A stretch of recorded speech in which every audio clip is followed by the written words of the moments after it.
Bama had 44 days to get ready, and Nick Saban got his team ready to roll. And, you know, they have one penalty the whole game. I mean, that says a lot about the preparation. But that twice. Let's take another look at the highlights. That was so good. Two here. Exactly. As we were saying, here's Mays. This is unfortunate, Desmond. I mean, this is the only time anybody's ever taken a punt any distance against LSU all year, and he might have made wing miss, but he pulls up. I know. I didn't know what was wrong with him when he pulled up when he saw the punter like that, but then you saw him limping to the sideline. Tough way to go out of the national championship game, his last game, but a huge play for their offense, putting them in position for at least a field goal. And it was interesting. Nick Saban said we pretty much did everything on offense and defense the way we did last time. That was really one of the only change-ups and differences they had from their first game to this game. He was a guy that he wanted to get redemption. He made mistakes the first time. He was really distraught. The dump down here, McCarron hit as he throws. They're short, and in comes a familiar scene, a short field goal attempt. But this is what you want, a chip shot, not a 45-yarder. Well, but still, you wonder with what happened in the last game, how Shelley in the Alabama field goal situation, would they make that first one to maybe get their confidence? Logan gives him a little, who knows what he said there. His ear a little bit. His ear. You made that one. Exactly. Norwood. Again, somebody had to step up with number 4 out of the game, and it was the sophomore. Little used all year. Yeah, he was, but how about, again, 1st and 10, play action, an amazing effort to go over the top of Tyrann Mathieu. Now, they went after Mathieu. They really felt that they could beat him, but these are with backup receivers. Norwood does a good job. 1st and 10, man-to-man, just what they wanted against Tyrann Mathieu. Long field goal attempt. LSU was ready for the fake here. Chris Underwood, the tight end, will take the little shovel pass. Just barely makes it. They reviewed the spot, but it was a first down. Well, LSU was ready for it. Mathieu got his hands on it. He's looking for it. You know, he gets enough of his arm on him to slow him down before Kiki Mingo can come over and make a play to try to keep him short. But it was interesting. The review looked like they might overturn that, but it ends up holding up for the first down. But they couldn't keep marching. It is a first down by an inch. Shelley comes on again, and just like the first game, big Michael Brockers gets a hand up and blocks it. Put his big paw up there and knocked it down.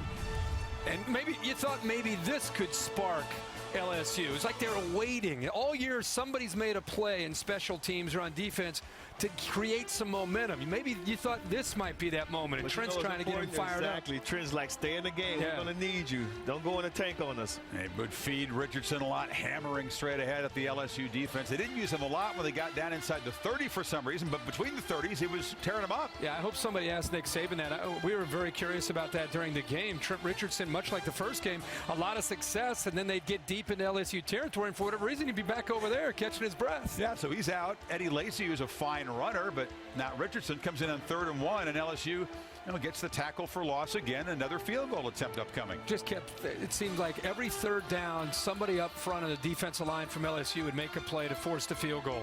Meanwhile, though, LSU's offense and Jordan Jefferson, New Orleans native, won a state championship in this building. Desmond, from the first snap, didn't look himself. No, he really didn't. And there were some unforced errors. You had some false starts. You had a fumble snap. It just seemed like they weren't comfortable. I don't know what was his deal tonight, but he couldn't get into a rhythm at all. On that snap, he's actually looking at the defense as the ball's in the air. That's a tough way to catch a snap from a shotgun. And there was another snap when his hand was right up on the center, and he still fumbled the snap. Yeah. Just before half, McCarron's got him marching again. Once again, Norwood for 20, and it's a first down. 14 seconds to go. McCarron to Darius Hanks, who fights through a Honey Badger tackle and moves the chains. I'm really impressed by this drive. For this Alabama offense, without Marquise Mays, to even get down into field goal range to take a shot here, getting the ball to start the second half and to be able to go up 9, gave them a ton of momentum going in at halftime. So the first half stats reminiscent of LSU's SEC championship game performance against Georgia when the offense could do nothing. But in that game, Mathieu was able to make a special team spark with the punt return. Did you get the feeling LSU was going to adjust and get something going, Kirk? Well, just based on what we've seen from LSU all year, including in Atlanta in the SEC title game, you could see the frustration on Mays to start the second half. He wants to be out there so bad for his team. You thought LSU might be able to make a play, but right away, Alabama puts McCarron in a position to get aggressive. They went hurry up here, the throw to Hanks. Then he has a great block here on Honey Badger up at the top to be able to spring Kenny Bell down the sideline. And right away, potential for LSU's defense to create momentum is taken away from them, and Darius Hanks has a big part on both those first two plays. It's 3rd and 5 of the 18 now. McCarron over the middle, just off the hands of Norwood. And so here we go, 4th down. One more time, Jeremy Shelley from 35, but again, a makeable range.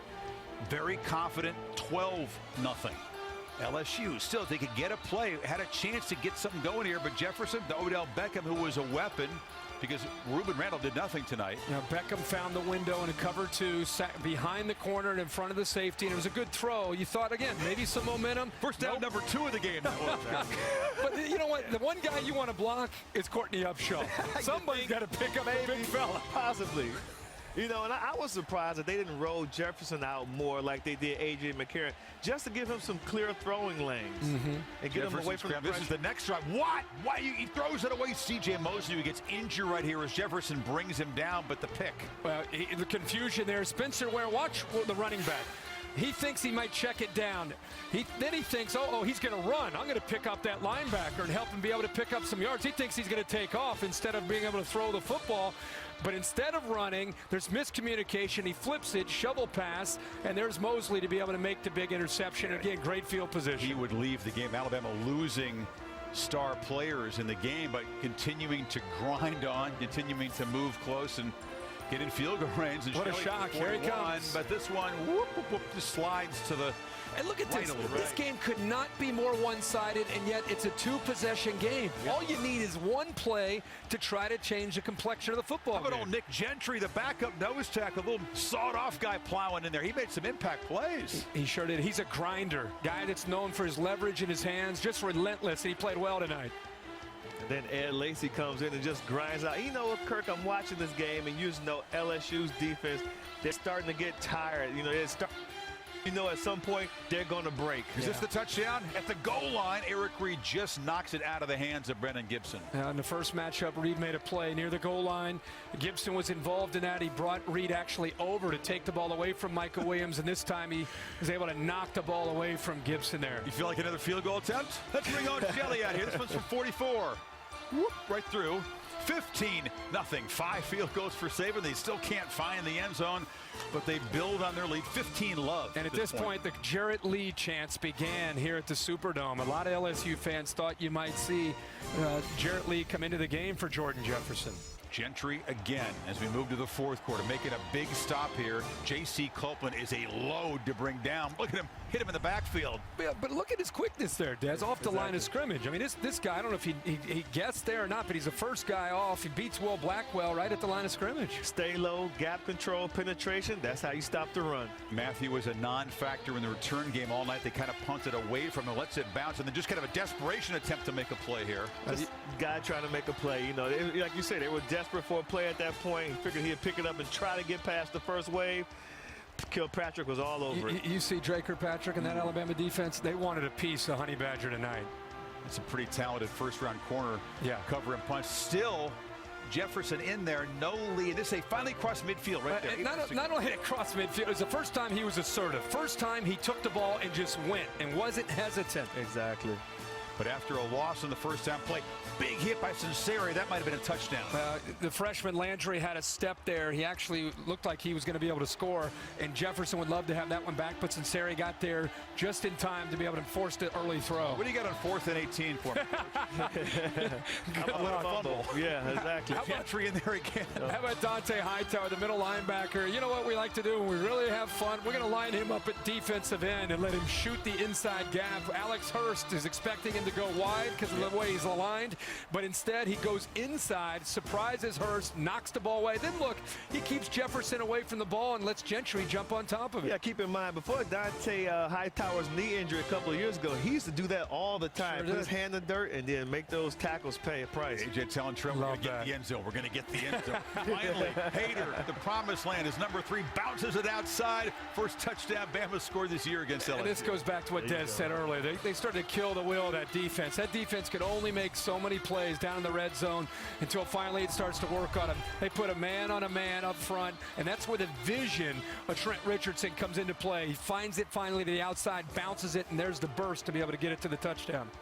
And now in the building where Roberto Duran turned his back on Sugar Ray Leonard and said no mas, LSU really could do nothing but wave the white towel here. 21-0, the first shutout in the BCS era. Excellent execution on that Gatorade bath. Saban the first to win 3 BCS titles. And Alabama's won 2 out of 3. A defense that held opponents to 191 yards per game. Fewest in a quarter century, holds LSU to less than half that tonight, 92 total yards. We're going to remember this as a great defensive performance, but I really think that LSU's offense was inept. Their offensive line up front did not give Jordan Jefferson. It's so easy to point the finger at Jordan Jefferson and say, what was wrong with him? But that was a group effort from LSU's offense, and it had a lot to do with Bama and the pressure they put on him. And the loss for a team that had been so dominant, 13-0 this season, a deflator at the end. It was also a team loss for LSU. Lots of people contributed.